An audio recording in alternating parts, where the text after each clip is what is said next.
What's up, gearheads? Today, we're diving into one of the hottest topics in the world of drag racing, No Prep Kings Season 8.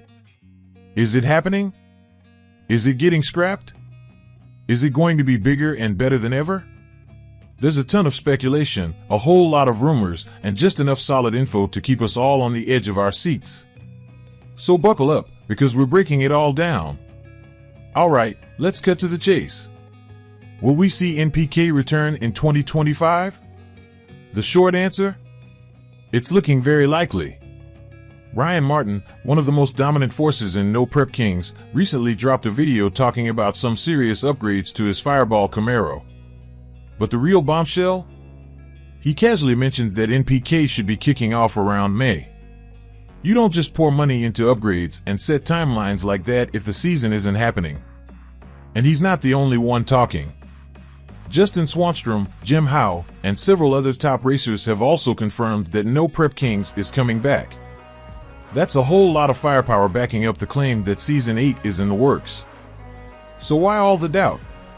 Why all the drama?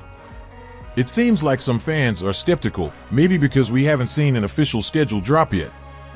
But let's be real, just because it's not public yet doesn't mean it's not happening. Now, let's talk about the elephant in the room. Every time No Prep Kings gets mentioned, there's a wave of negativity. Some people are saying the series is getting stale, too predictable, or losing steam. But here's the thing, if people are still talking about it, even if they're hating on it, that means they still care. Look, drama fuels sports. It fuels entertainment. Whether people are hyped about NPK coming back or claiming it's on the decline, the conversation is alive. And that, my friends, means interest is still sky high. Alright, let's address another big unknown. Will Season 8 be televised? Honestly, I wouldn't count on it. There have been whispers that a different network might pick it up, but until we see an official announcement, I wouldn't hold my breath. And honestly, does it even need a TV deal anymore? The reality is that No Prep Kings is one of the biggest live racing events in the country. The stands are packed. The energy is unmatched. Fans show up in droves because they want to witness the action firsthand, not just watch it through a screen. And if they do decide to take things in a YouTube direction instead of traditional TV, that could actually be a game changer. More freedom, quicker content releases, and way more direct engagement with the fans. Either way, whether it's on a network or just straight from the track to your screen, the demand for NPK is real. One of the biggest signs that No Prep Kings is still very much alive is the insane amount of new cars being built specifically for the series. Justin Swanstrom's got a brand new ride. Scott Taylor is working on something fresh. Chevy Reeves just bought a former championship-winning car. Adrian Guerra has been testing for NPK with a beastly new Chevelle. If racers didn't believe the series was coming back, they wouldn't be dropping six-figure budgets into new setups. It's as simple as that. Plus, we're seeing new names entering the scene, which is exactly what the sport needs. Fresh rivalries, unpredictable matchups, and plenty of trash talk, that's what keeps the excitement levels at an all-time high. Now, let's talk about format. If I had to bet, I'd say we probably won't get another 15 to 17 event season like in the past. That's a grueling schedule, and scaling it back a bit might actually make things even more competitive. A 9 to 10 event season would still pack a serious punch and give racers enough time to fine-tune their setups between rounds. Plus, fewer events could mean even higher stakes at every single race. So, less quantity, more quality? I'd be all for that. At the end of the day, here's what I believe. No Prep Kings Season 8 is happening. We're going to see a schedule drop soon. Even without a TV deal, the hype is bigger than ever. The competition is about to get wild with all the new builds. Sure, there's still a lot we don't know. But when the biggest names in the game are saying it's happening, when teams are pouring time and money into new cars, and when fans are still debating every little detail online, you can bet your bottom dollar that we're in for one hell of a season. So, what do you think? Will NPK Season 8 be the best one yet? Drop a comment below, let's talk about it, and don't forget to smash that like button and subscribe so you don't miss a single update. See you at the track, folks.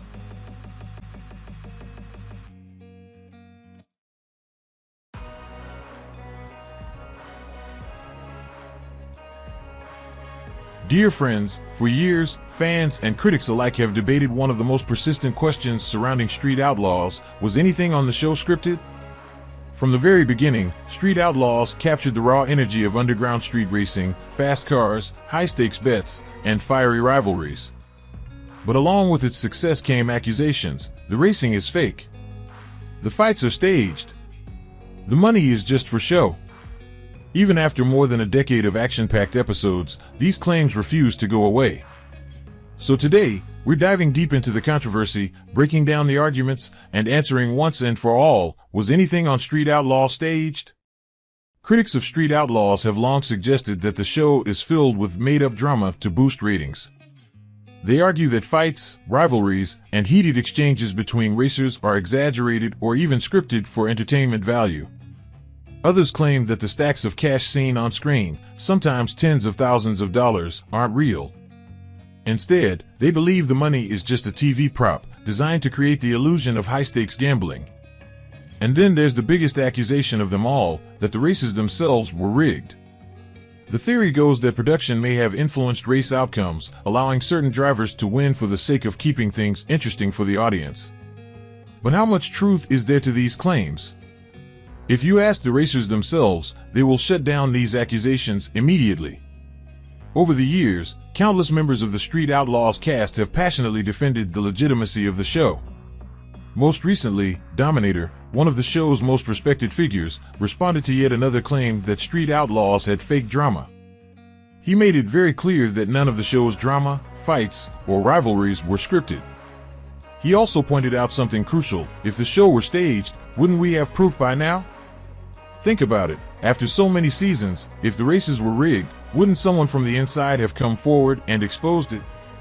And yet, time and time again, the original cast members insist that everything was 100% real.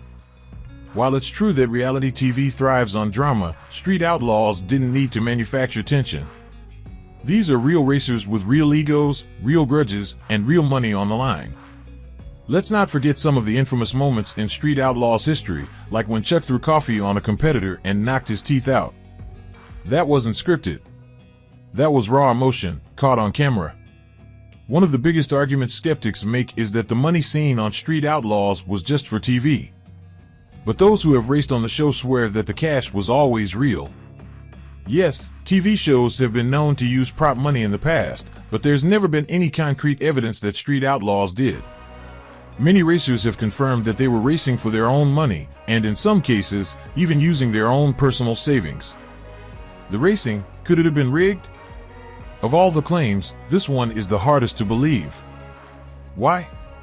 Because racing is unpredictable. If a race were truly staged, how do you account for the insane number of crashes, breakdowns, and unexpected upsets we've seen over the years? If production were controlling the outcomes, why would they allow high-profile drivers to lose big races or even total their cars? The reality is, these racers put everything on the line when they hit the street. And with the speeds they're running, no racer would risk their life just to put on a show. Now, let's be fair. There was one notable instance where production did step in. Big Chief and Sean once revealed that during a certain season, production told them they wouldn't have their cars available to race. That turned out to be false, but it wasn't the racer's decision, it was something that happened behind the scenes.